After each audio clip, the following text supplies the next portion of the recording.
you. April 1st, Redevelopment Commission meeting. Allison, can we do a roll call? Peter Murphy. Here. Dale Needleman. Here. Alex Jordan. Here. Ruth Hess. Here. Larry Longman. Here. Greg Brewer. Here. Shannon Walls. All right. Next, we have 2 meeting minutes to approve. I know that I'm not able to vote on February. It looks like it was just Dale, Ruth, and Pete.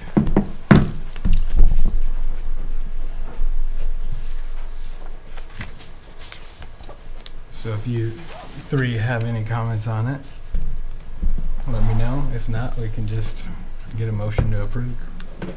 I motion we approve the minutes. Second. All in favor? Aye. Aye. All right, all opposed, motion passes 3-0. Now we've got March meeting minutes, and that would be 4 people. now me, Ruth, and Dale. So now that's all. Okay. And you still can't do anything, right? I get to vote this time. You now. can't make a motion. But you can't I make can't a motion, yeah.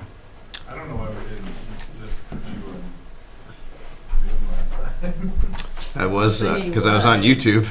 Yeah, that's right, you were on. Yeah, could he just comment? Yes, start. I motion we accept the minutes as written from 3/4/25. I'll second. Okay, all in favor? Aye. Aye. Motion passes 3-0. All right, now we got the financial report for March. So this is our next big tackle I just talked to Oscar about. It's close, but it's still a little bit of a mess from the numbers, but we're in the ballpark now. We just need to break out some categories and whatnot. And the other one I'll point out is a couple things that I'm pointing out here is the Broadway Aurora Way allocation area actually has North 600 and McCordsville tucked in there. McCordsville is actually 0 because they had to pay. They actually, if you look at this, 82 is what we had to pay for McCordsville's bond, and they wrote us a check for the 79 plus the 2, so that one's a zeroed out. But it should be shown separately in the future. We'll break that out. So, and then North 600 will become important to be broken out because of the patch development project, because that's what we're tying that project to. So right now, we don't think that 50,007 something is correct. It's probably a little less than that, but it's still, it'll get fixed. We just gotta meet the county and clean up some of that. So it's not that off, so that 700 is really like 740 or 648 or something like that. The only reason I point that out is because we closed on that property on Thursday, so we're taking 350 out of that. So we still have a good cushion, is the whole point of this whole conversation. Okay. And then the other thing I want to point out is under RDC operating expenses, additional appropriations, you see a new 262.5. That is what the town council authorized to put towards the other property acquisition, and I'll talk about that in a bit. Okay. Anybody have questions on that? Okay, so now we can talk about the land purchases. Yeah, so I already spoiled it that we closed. We closed on the car dealership on Thursday. I actually signed all the paperwork today. We wired the money tomorrow, and the official closing is Thursday. So we got the survey back. Everything looked okay. We actually found an easement issue of our own doing. Old Town has some sketchy recordings, and the survey came back, and the sewer easement was in the wrong spot. What we recorded in the title work versus what came back on the survey. And the survey was actually right. And so we actually have some cleanup work to do in Old Town on some of the easements that we need to. It kind of cautioned us that we need to go back and look at all our easements in Old Town to make sure we don't have more errors. That was all done quite a while ago. Luckily, we own both parcels that it affects. Well, the town effectively owns one, you guys own the other, so we don't have to buy easement from anyone. But we do need to correct that. It does not affect any of our projects, any of our layouts, any of that. But that was fine. On the other project, when I was finishing up the phase 1 for this this parcel, it came back fine. It was noticed that the Scarlet Lane property has an open contamination cleanup going on. I guess it's been cleaned up, but it's still being monitored. And there was a plume that was going out, so they were testing our sewers. And what I found out in that conversation was, originally we weren't gonna do phase one. I figured it was a vacant property, it was a house, not a big deal. It was $5,000 I need to spend. So anyways, what I found out is there's 2 testing wells on that property. On ours? Because on the property that we're gonna acquire. Yeah. And the plume was going Towards it? southeast. Toward And it? so, it doesn't look like there's any problem with that, it doesn't scare me too much, but, we needed to document that. I need to know who's responsible for monitoring those and closing those when the time comes, and that there's no liability on that to the town or redevelopment commission. So, we went ahead and started with phase one right away, just to kind of document that we're aware of those, and that it's documented who's responsible for them. It doesn't actually get on, the plume doesn't actually get on the property, it gets in the right of way a little bit where the wells are. There's another one that's perfectly clean. Also, the survey came back, and it's probably appropriate, that we're the ones buying this, because that property just has issues all over. Nobody would have been able to do anything on it, other than us building kind of a little plaza parking lot. It's got more, the railroad has more right of way than we thought it did in the actual GIS. And, there is a, utilities that we're gonna have to move. There's some power poles that need to get pulled out of there and whatnot. So it needs cleaned up. So is any of this gonna affect our price? It will not affect. We don't get a better deal? Well, we can go back, depending on what this environmental does, absolutely go. What I ended up doing was I pushed it back 60 days to give us time to do due diligence, because the survey came back different, environmental concerns came back, so we're gonna explore all that, and we have plenty of outs if we're just not comfortable with it. So we're digging into all that over the next 60 days, and I'll let you know. Well, it sounds like if nobody else can do anything with it, these people are never gonna sell it. Yeah. So why wouldn't we negotiate from that and get a better price? Possibly. Right. Did the seller not do they disclose not that they were know any of monitoring this? wells there? Or that they're, are they claiming ignorance? No, they knew about them. Oh, it'd been nice to know. Yeah, yeah. So, Well, I guess that's why all sales are not final, subject to favorable due diligence. we're kind of internally deciding if there are issues or not. I don't think there actually are. I think it's the exact same plan we had when we started this, but I just need to know answers and maybe make sure we cover it. So, I'll let you know where all that goes. So that's the update. One of them's smooth. The other one, not so smooth. So, Okay. And now the commercial lease agreement for, that's the, yeah, Car lot. so we are obviously taking over the building on Thursday. There's a commercial lease, there's somebody in there. Their lease actually expired already. They have a month, and he's really nice.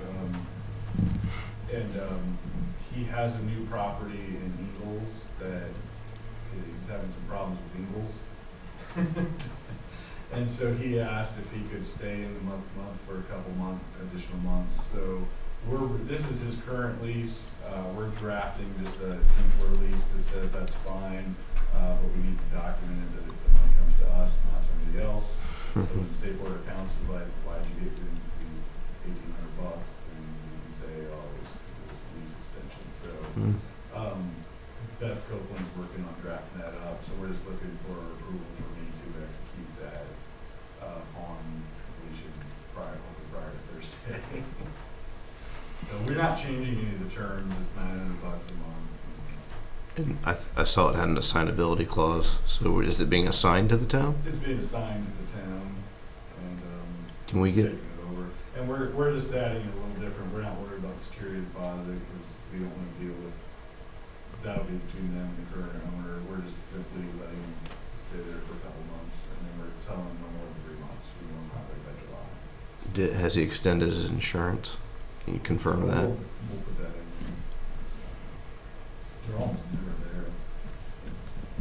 by appointment only? It's by appointment only. In fact, I've tried to do the billing a couple times when they were there. Hmm. It's a These- wholesaler, they do most of it online, but he doesn't actually sell any vehicles there. Oh. We were fine with that, it was just gonna sit in the interim anyway, so we might as well make a little bit of money back. He was actually the one that connected me with the owner to get this deal done. He's actually the brother of the Fisher's, city council member. Been really helpful. So, we'll get that all tied up and give him those couple of months while he figures things out in the news. Okay, so we don't need to take any Just action? a motion and Oh, we authorize did. me to, Okay. approve the assignment when ready. I move that we approve the assignment of the commercial lease agreement, subject to 3 months maximum and verification of insurance. A second. All in favor? Aye. All opposed? Motion passes 5-0. Okay, now we've got our new business, Resolution 040125. Dennis, do you want to take this? It'll be very similar to last month. Good evening, commission members. Dennis Otten, Rose McKinney, and Evans. We're serving as bond counsel and counsel to you on this project this evening. I'll talk a little bit about this resolution. I know we talked about it more in depth last month. And if you have any questions or comments, just feel free to let us know. I'll mention we have Andrew and Sean here from Patch. And we also have Oscar from Bondry, the municipal advisor, who's on this financing, running the numbers. And so there's been some discussion back and forth the last month or so with Andrew's team and with Bondry and with the town as we're sort of finalizing the terms of the economic development agreement. And there's been a lot of numbers back and forth going, fine-tuning on this. But I think all of the results of those are positive, and I'll let Oscar kind of share the good news with you on that. I'll touch on the bond resolution here. It's the same as was before you last month. Nothing has changed. Again, the proceeds are going to be used to fund road improvements and utility improvements that are going to enable the development of this industrial park.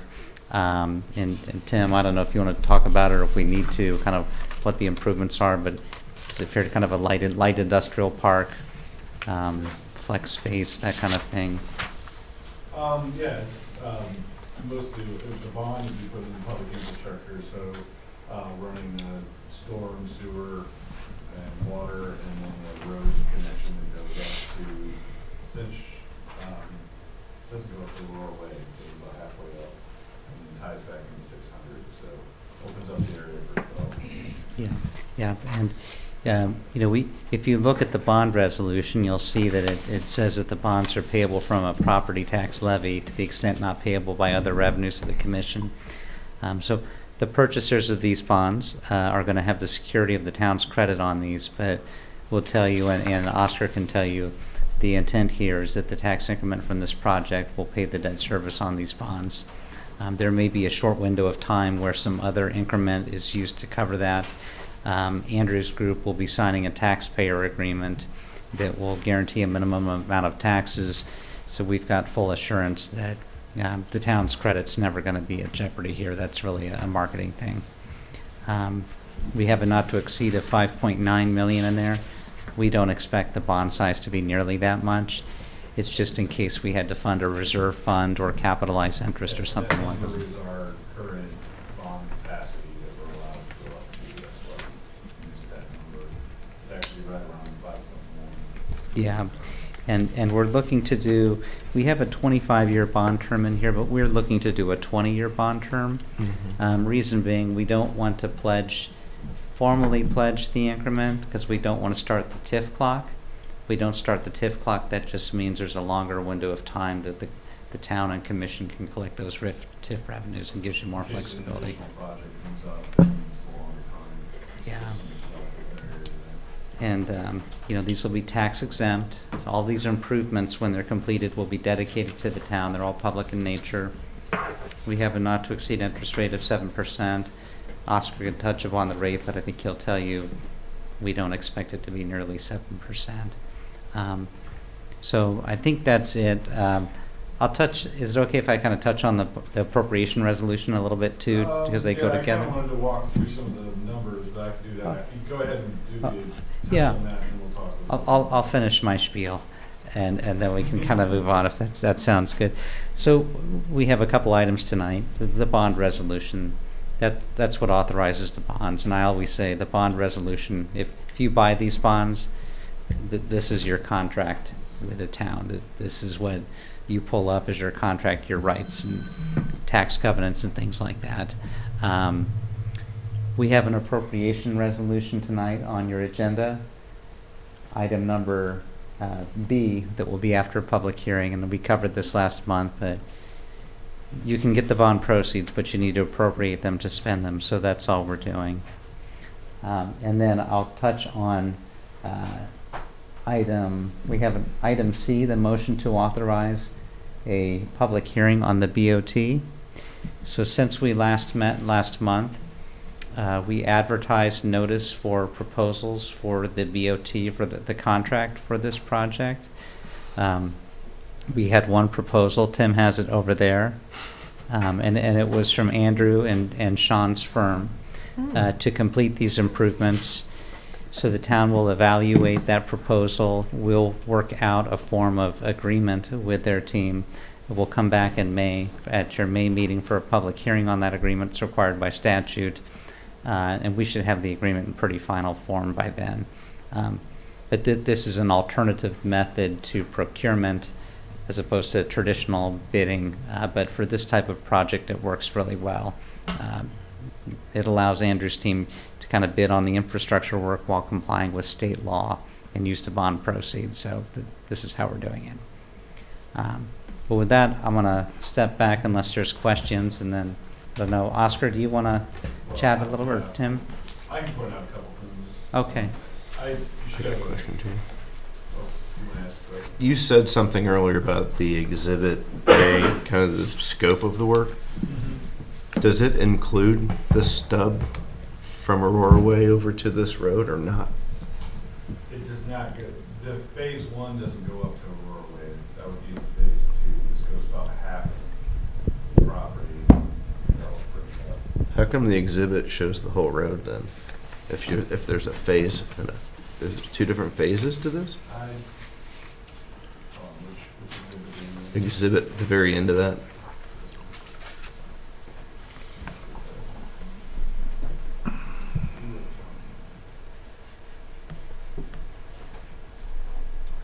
That's not Aurora Way. Aurora Way is up here. Oh, okay, Yeah. okay. This is half. That explains it. There's nothing, see, there's houses across here, you're not there yet, you gotta go up another whole 40 acres. Okay. Yeah, you had me worried for a minute. Well, I'm looking at it going, that's the little So stub it's- road, right? Yeah, it's this, and then this may or may not, this easement will be left in here, it kind of depends on price and correct, if we do this or not. Correct. You're wrong, okay. And then it'll go up here and then out. So, Is there any work on 600, like XL diesel lanes or anything? Yeah. There is. Both entrances will be a little bit of axle design. We have a little bit of work here, but since we moved it closer to the roundabout, a lot of that work's already been done. We saved just because there was going to be some additional 500 work that was necessary. But we realized that was smarter to move it to this spot. It worked better. You just run that XL lane right over that house?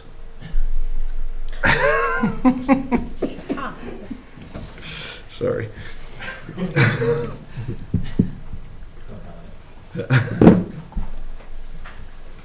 I'll let Oscar dive in here in a minute. I just wanted to point out a couple things on the sheet that I had handed out prior. Page 5 is kind of a breakdown of the actual bond for the proceeds that are actually building this structure of $4.5 million. And everything else that goes into a bond, so we're at about 5.145. If you have questions, Oscar, I'd be happy to tell you. So when we say the 5.9, we're not really near that at this point. And then the other one that I consider to be kind of the important aspect is page 6. You know, project has to cash flow, has to make sense, has to pay for itself, and hopefully the town can just break even and make a little money.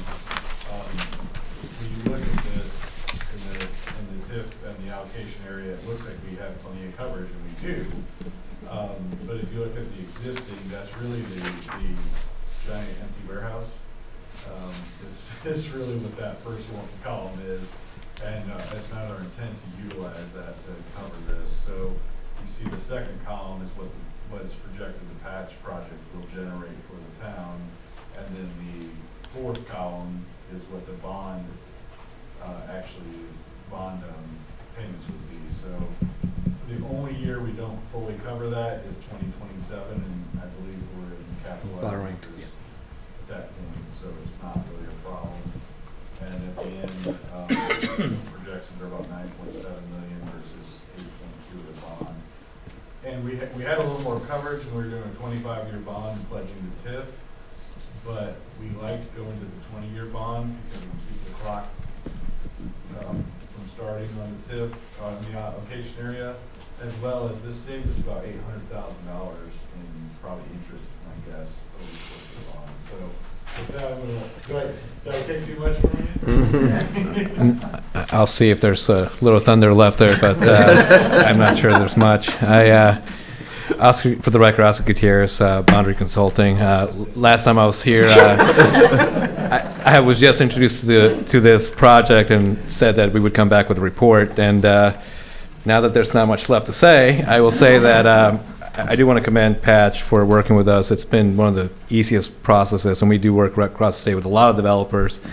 And it's typically nitpicking at really random stuff, and it's been like the smoothest process. And so thank you for allowing us to be able to report this today.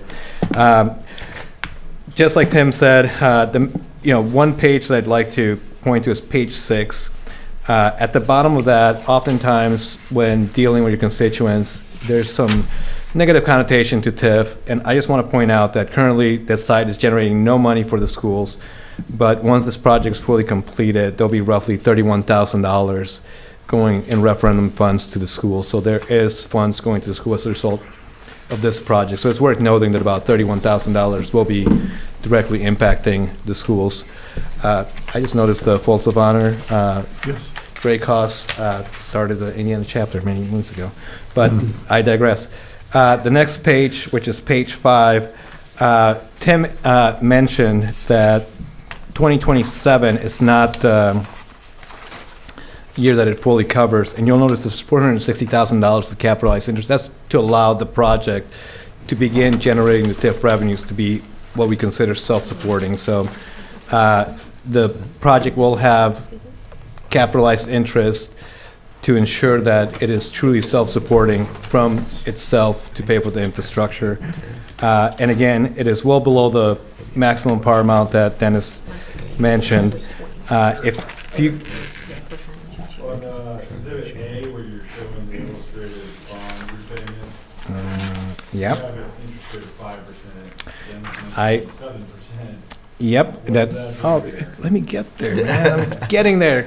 So, let me just kind of cover the page 6 before I get to page 7. Page 6, again, first column, it will be free-flowing. That's still revenues that you'll be able to use in the future. The strategy that Tim suggested by doing 20 versus 25 will allow you to use that in the near future, or as soon as you would like to do additional projects. So that is, so congratulations on not starting your clock. So I will cover that further on the annual report. But now to Tim's point on the 5%, we are assuming a 5% coupon on this. That is just to be conservative. We assume that based on your credit score, if we continue to move forward based on the timeline, you'll be somewhere in the low 4s, which will also lower the amount that we borrow and the amount that you pay annually, which will give you more coverage, which will make, obviously, additional revenues coming back to the RDC. What is our current rating? Do you remember? I believe you're a AA minus. I believe that's what it is. I don't have it memorized. I don't stand by that, but I believe that to my best of my recollection.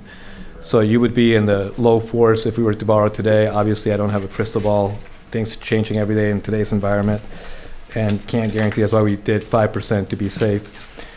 One last item that is beneficial to you in this project that and then I'll stop talking because I think Tim wanted me to not spend more than 2 minutes here, is back to page 6. Oh, okay. Back to page 6 on the patch project. You'll notice that once fully completed in 2032, the TIF generated from this, we have to legally flatline that. We can't project the value to go up. As you continue to develop that area, it would be a safe assumption to believe that the value of that property will go up, which means that the taxes that these gentlemen pay will also go up, which means more revenue coming to the RDC. So as it stands today, we feel that the project is self-sufficient, gives you a little bit of funds coming back, and with the growth over time, it should be additional, and hopefully with the lower interest rates, the numbers will look better. So overall, I mean, I think it's, RDC has done a good job in working with Patch on this. So I had a question on you said the money for the schools, the 31,000. Mm-hmm. When do they get that? A little bit every year or at the end? Yeah, How does that work? so that's the referendum is exempt from TIF, so that's the referendum dollars that they pick up, and the schedule is listed on page 4. So if you look at the very last column, that is how much it would do, and then when it's fully completed, that's the 31,000. That's when it's fully being built. So if you look at when it begins, the 13,000 right now, and then it ramps up to 31.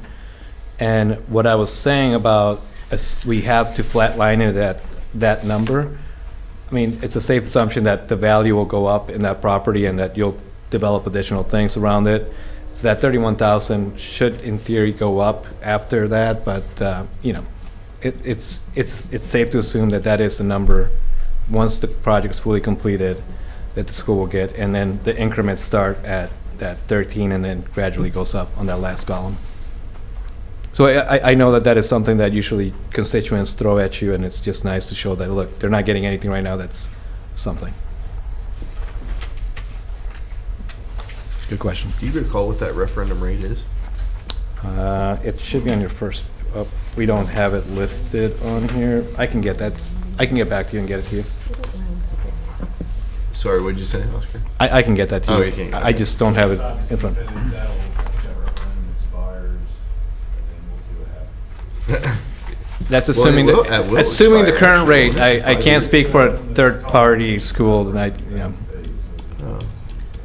everything kind of stays status quo, yeah, I mean, we're assuming on everything happening today, so if the referendum goes up or down, that will affect that number. That is based on today's referendum. Okay, and so like you're in accounting, why are we rounding random numbers? Because we I won't mean, I know know, it's not we won't know huge. the interest rates until we go to market that day. So the next steps are to show how we're gonna sell these bonds to Tim and the RDC as the executive director. We will consider working with the Indiana Bond Bank and using their mechanism to sell them. We can consider working with a bank directly and negotiating with them, or working with an underwriter and selling them to investors. And we can't lock in a rate until we get there. So right now, these are all just best guess estimates. Once we lock in a pricing or have a term sheet, we have to be exact. But right now, we have to round for, this is our crystal ball. 5% is the best. We feel like we're authorized 7. We think 5 is conservative still, and hope to be in the 4s. And once that number is down, I mean, we have to account for every penny. So right now, it's just a To make it look nice. tool. So if this resolution passes, when do the bonds get issued? we still have quite a few steps to go to the council and that, Dennis. To answer your question, I think we're targeting a mid-May pricing. We've got to go to council, and we had planned to do that at next week's meeting. I think we're talking about maybe doing that at May because we want to get the EA in final form, and Hatch's council on spring break right now, and there's a couple items in there yet. And Tim, I know you're not gonna be there. I'm on And spring it break doesn't this hold week. the schedule up at all to have that at the May council meeting. Greg, I know you're looking right at me, so if that's okay. Well, my only concern, obviously, as a financial guy, is I'm concerned about the interest rate, making sure that we get the lowest rate as possible, because, last time go around, as I had explained to former Councilman Longman, why we care about our credit rating is because we want that interest rate as low, so we pay as less interest as possible. So I'm, with the interest rate environment as it is, I don't see the Fed lowering rates anytime soon, but, 10-year yield was down today. So, sooner rather than later, obviously, that saves us money. I'm worried about being above 5, because right now we're projecting 5, and I'm with you, Oscar. I think we can get in the low 4s, I think. Yeah. If we could be in there, I think over 20 years, it's going to be that helps us out as a town. Absolutely. Saves us money. And point well taken, and I think what our directive for the team will be, we'll plan for the May council meeting. It won't hold the schedule up anyway, because we have our May RDC action item. Yep. But that's a nod, I think, to us, Oscar, to start marshaling the machinery and mechanics to everything you said about bond purchaser. We can start warming that machinery Right. up so that we have council meeting and we can be ready So- to execute. Because would we have to take, we wouldn't, do we have to have 2 meetings? Just one, it's a resolution. It's a resolution, okay, so we wouldn't have, But we'll have to kind of hash through the whole project. Right. The council hasn't been that involved, but we also, you mentioned we're a little backwards, so we had the term sheet, we've had that in place for quite a while, but we haven't actually signed the project agreement, because we got a couple blanks in it, we were trying to get to this point, which one's the minimum taxpayer number, we know what the gap is, and then, what's the other one? Well, there was some talk about a completion guarantee. Yeah, we have to hash out that working language, so through we just had a that. couple things we had to complete and also have to get to the table, so we're not worried about it, we just needed more accurate numbers to complete it before we get approved, so in May, we'll have the final project agreement for the. that's fine, just as long as the Well, it didn't originally have to go to council, but I think because of the, road impact fee language, we Yep. have to bring it to council as well. Yeah, and Councilman Brewer, and as you know, any given week, a bank looks better than investors and vice versa. So that's why we are keeping all 3 options open, so that as we get closer, he's able to pull the trigger on the most You mentioned attractive. about sending this to an underwriter and have possible sales to the investment market out there. Are these considered? What's the taxation on those? Are they They're- considered tax exempt? These are all tax exempt because Okay. they're for public use, infrastructure. All right. So being a tax exempt bond at 4% would be quite attractive to Yeah. the investment market. I think we would be pricing somewhere between 4 and a quarter today. If Okay. And are they callable? yeah, we're not that far along, but I believe we'll do a 10-year. I was gonna say, are they? They're not, are they? Traditionally, on a 20-year bond, you're looking at like, a 10-year call. Uh-huh. But that's kind of another discussion point that Oscar If- will have with Tim, is kind of talking with the banks of what the call features are. Okay. Sometimes you could tell a bank, we want to be able to call them in 3 years, and then you pay a little bit of premium in interest rate, but Right. you're like, it's worth it to us.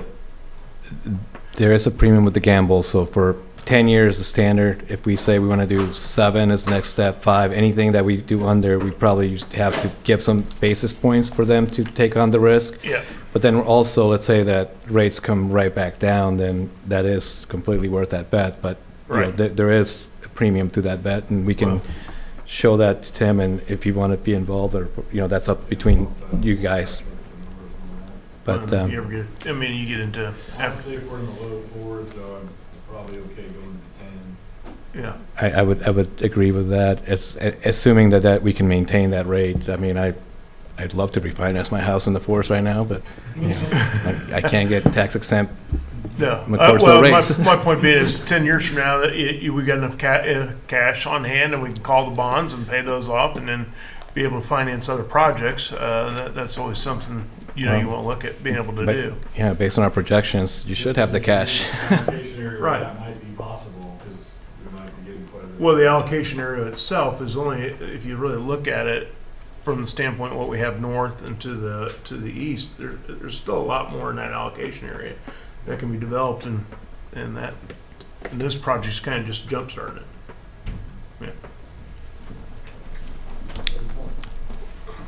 Thank you, Commissioners. Thank you. Thank- Okay. We're Do we have to do something with this? still on A, so you Yeah. A is resolutions, you just need a motion. I just need a motion to, Sorry, I got I was gonna say, I know that one's different, so. All right, so I need a a motion to approve the resolution. Quick discussion point. Yep. You mentioned the EDA. The EDA's already been done for this area, or what area is this relevant to? Just the patch development? No, it's a little bit bigger than that. I don't know if I have the map up. It encompasses the warehouse. It's kind of a weird EDA. It's this 40 acres, the 40 acres that you referenced before north of this. Yes. You go up to Aurora. Okay. It does not include Southworks, which goes to the other allocation area, but it does include the other warehouse. And then it includes the property to the south. So it kind of goes across 600 And it goes and across 600. So it's kind of patchwork there. Okay. Is it, do we call it Aurora Way? Is that? We call this one North 600 Industrial. And it's within which EDA then, isn't it within like the, It's- it's like a kind of a consolidated. Well, it's EDA? within the Broadway, Aurora Way Is it, yeah. economic development. Okay. area. So And- technically, you use these funds up in McCord Square Yeah. or on Broadway or anything, That's right. not just for this bond in this area. And is this the EDA we established like 2 years ago? Yes. Okay. Okay. Now it's coming back to me. It's Yeah. got like 12 parcels. Yeah. Okay. Okay. Thank you. That was my question. Okay, So I don't have the map. But it's okay. that's not good. All right, well, I just need a motion if no other questions. Yeah. Okay. I move that we approve resolution number. Sorry. Scrolling to the top. 040125 for McCordsville Redevelopment Commission to authorize issuance of bonds. I'll second. All in favor? Aye. All opposed? Motion passes 5-0. Now, do I need to close this meeting and open a public hearing? Is that how I You do it? don't close the meeting. I don't have to. Okay. I don't remember how we used to do it. It's been a while. But I need a motion to do that, right? I think you could just open the public Okay. hearing now, it's just announced at the public hearing. Okay. If you want a motion, I'll give it to you. No. Move that we open the public hearing. I'll just go ahead and open the public hearing for resolution 040425A. I can mute his mic if you want me to. Public comments. Okay, Can you on YouTube? so no public comments. That's why. Yeah. So Close the public hearing. I will close the public hearing and the next step. What do we do a motion to approve this resolution now? Yeah. Okay. Very no And this- modification. This one? Even though it's 0425A. Oh, on the, No, it's Oh, not. darn it. Let's make sure this is, I was probably just gonna, this is the important one. okay, Okay. the title is, This is what you're actually approving. I just screwed up the agenda. it's right on, yeah, it's right It's on right the on sheet. the actual Yeah. resolution. That was just somebody's back.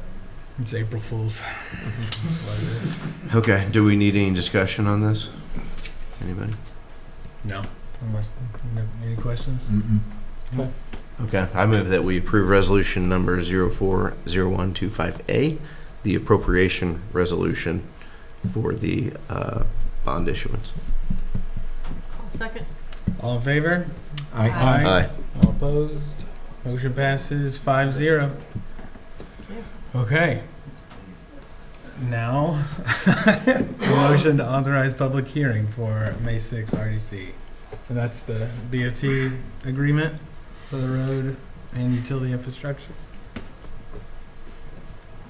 Do we need a Do we- motion? Do we need a motion Any for that? discussion on that, or are we just, I mean, Yeah. anything, yeah, I was gonna say, I think you covered it a little bit there. You guys Yeah, will be I coming think I back. covered it, but we should have a motion on this. Just a motion to authorize a public hearing at the May 6th meeting. And then, based upon that motion, we'll go ahead and prepare the legal notice and get that to the paper. As I mentioned, there's a proposal from Patch, so the public hearing's really going to be about the agreement for the Patch proposal. We'll have that agreement prepared. But legally, that notice needs to be advertised 7 days before a hearing held by the Redevelopment Commission. And so that's what we're doing here. Okay. Easy enough, thank you. Okay. I move that we authorize the newspaper notice, the official public notice, and the public hearing for the May 6th RDC meeting. I second. All in favor? Aye. All opposed? Motion passes 5-0. Okay. Now we have a 2024 annual report.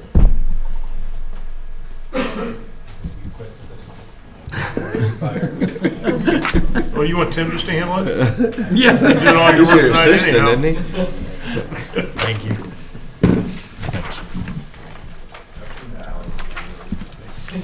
Thanks, gentlemen. Thanks, man. Yep.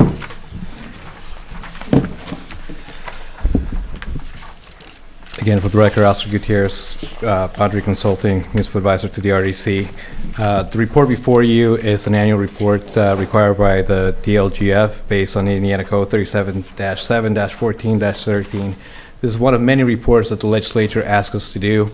I would question how useful this is, but I will go over it as required by statute. This is very intuitive. There's not a whole lot to this. This is a report that looks back at 2024 and how you performed. Very comprehensive. You have your table of contents, which will go into what each page covers. So let's jump right into it. Page 3 is the commissioners. You will notice that these are the commissioners as of 2024. So looking back, those were the positions 2024. Has no reflection on who the officers are today, although they remain consistent.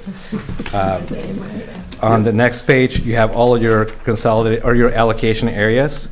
The T code, which is how we report to the state and to the county. The Indiana code in which they were created. There are multiple codes in which economic development areas are created. All of yours just happen to be the same. Brief description, when they were established, and probably the most useful thing on this report, or the only useful thing I would say on this report, is when these expire. It gives you a view of when these TIFs will be expiring and how to best utilize these. As we move along further with you guys and we create your year-end report, that will be a lot more useful, because then we'll also do a spend plan and kind of like a cash flow looking forward to best use these funds. But for now, at least you know when these will be expiring. The next page, again, very intuitive, is revenues and expenditures. That doesn't necessarily mean all the revenues that, no, I'm sorry, not all the expenditures or revenues. Sometimes these will be misleading because it will include bond funds and bond payments. So again, it's not very intuitive how we get to report it. Nonetheless, all of your revenues and expenditures are in the surplus balance. And then your year-end balances per each of the funds. You do not currently have any housing TIFs, which would be reported on page 6 if you had one. But currently you do not have any residential housing TIFs. And is this fast enough, sir? All right. The final one is your bond information. Again, this is a little misleading because in the way in which it's presented, because it has your payment amount, but then it has your principal and interest outstanding, which shows the amount to be very high. But what I would say to that, if you looked at your mortgage and added all your interest and what you would end up paying for what the value of your house is, it would also look very inflated. So that's why I don't love this, the way this looks, because it's always very misleading to the P&I that's paid to date and the way it looks. But So that's the P&I out through the final term? All yeah, added. that's Okay. everything, and that's every principal payment plus all interest payments Okay. still outstanding. So that's why they look so inflated in the numbers. But again, something that is just worth noting, that if we looked at the world that way for our personal finances, we would probably call ourselves crazy as well. But again, this is a report that's legally required by the commission to do. It is in the format which will be uploaded to Gateway. We'll send it on to the clerk treasurer to put on Gateway. We can do it on her behalf if she would like. And once you approve, this will be uploaded to the state. It's due April 15th. It is due April 15th, so I would politely ask that you approve so we're on time, and if there's any issues, we can work on those offline. Okay. I just got one question for you, maybe Tim, on the cityscape allocation area. Yeah. How come they haven't drawn anything on that yet? They got design and stuff, or? It's coming. Yeah, I mean, they're already moved, they've been installing sewer and we're coordinating utility relocation now, so the bulk of it is the building of the relative contract, so we haven't started that yet. Okay. We'll also get a giant draw that's like reimbursement for the property acquisition and some of the stuff, so they've been holding it for now, but we'll also get that draw. And you think that's coming like in the next couple months type Yeah, thing? that project's supposed to be done by the end of the year. So That's what I'm thinking. That's why I'm asking. We're having one utility that's causing problems for us. So Oh. we're getting a little nasty with it. Yes. That's holding up. I bet it's the gas company. Well, and also just, the town council, part of our deal with them was that they wouldn't get a certificate of occupation until that was completed. So they've got some buildings up that are not gonna be rented until, we were quite worried by getting into that, hey, we allow you to do this, we'll build our buildings first, and then we're sitting there with an intersection that never Yeah. got good call. approved, So so. if you look, they took down some trees, they still have the house, the demo.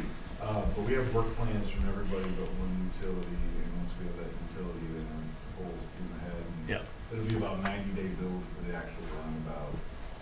Maybe 90 painful days.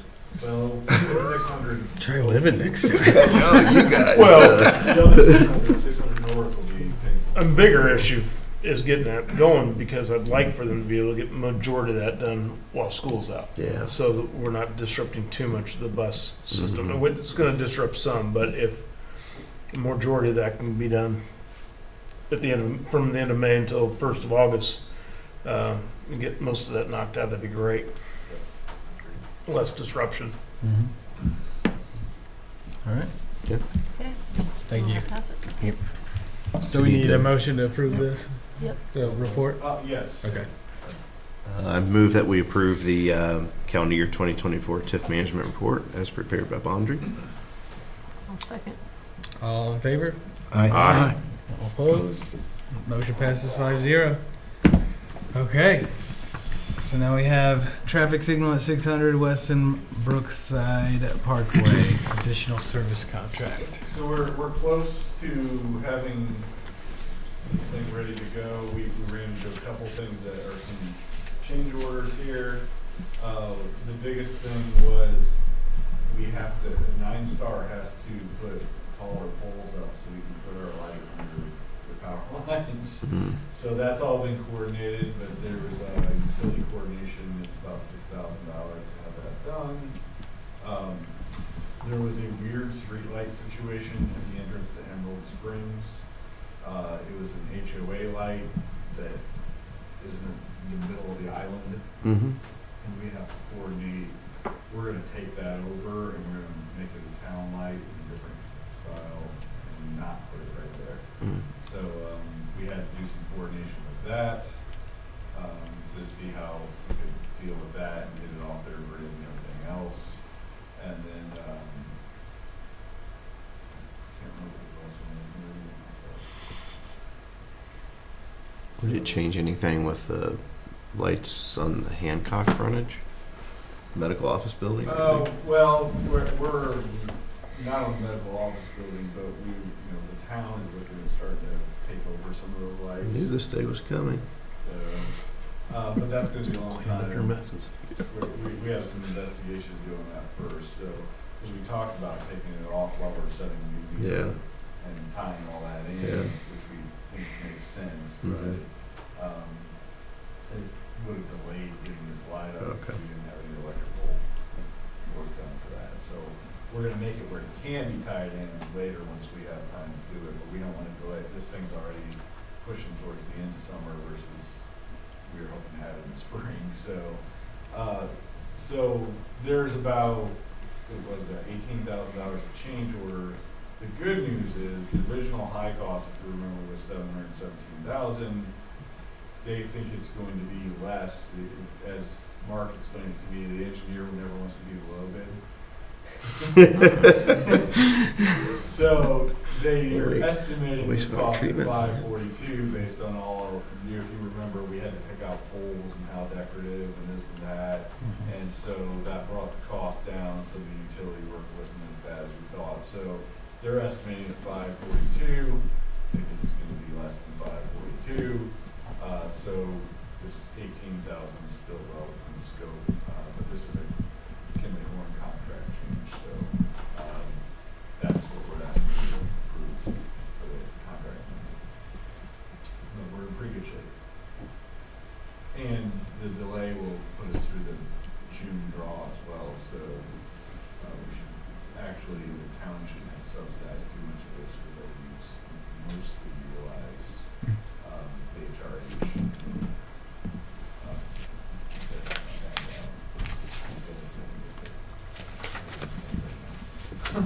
Brookside? Brookside, thank you. Someone come through. So that's the synopsis. It was easier to put that in a letter for Mark versus reading the contract amendment that doesn't give you a lot of detail. Or gives you too much detail. When do we think the drawings will be done and going out for bid? Drawings are basically done. They are. We're waiting on a utility plan from Nine Star, and we will be bidding here real soon. I think we're bidding in either the end of April or May, and then we want construction to be July. Good luck. So we'll see. It's honestly not too complicated of a project because the intersection is so wide, so there's not a lot of road work. And I can't remember, did we decide that's going to be strand wire? There's going to be straight Okay. poles. Okay. We're not doing decorative lawns. Yep. It's too long to span. Yeah, I get it. It'll look nice though. Okay. Anybody discussion? Anything? Okay. I move that we approve the change order to Kimley Horn for $18,000. I second. All in favor? Aye. All opposed? Motion passes 5-0. Okay, Greg? I'd like us to bring the plans to the next RDC meeting. Do that. Sure. Please. Well, not too much to report for you guys, other than you probably saw in the paper, we're getting closer and closer to start the refurbishment of the McCord old volunteer fire department station there on Form Street into the community center. So a lot of good positive. Most of the stuff we're doing right now is pretty bland, and we've had a few annexations, which I know you're always a big fan of, so more of that's happening. I will just say that there's stuff outside of our jurisdiction that's moving rapidly through the county. I know they're looking at some other outside warehouses and other things like that. The mega site is back up, from what I understand, is which we thought was kind of going to go away. That's down south of Tuttle's and west of Tuttle's. Is a discussion coming up in the county, so just keep your eyes and ears open for that. Talked a little bit about the roundabout. We'll say Tim and I have been having some weird conversations, but good conversations. We've actually had some federal interest in our underpass.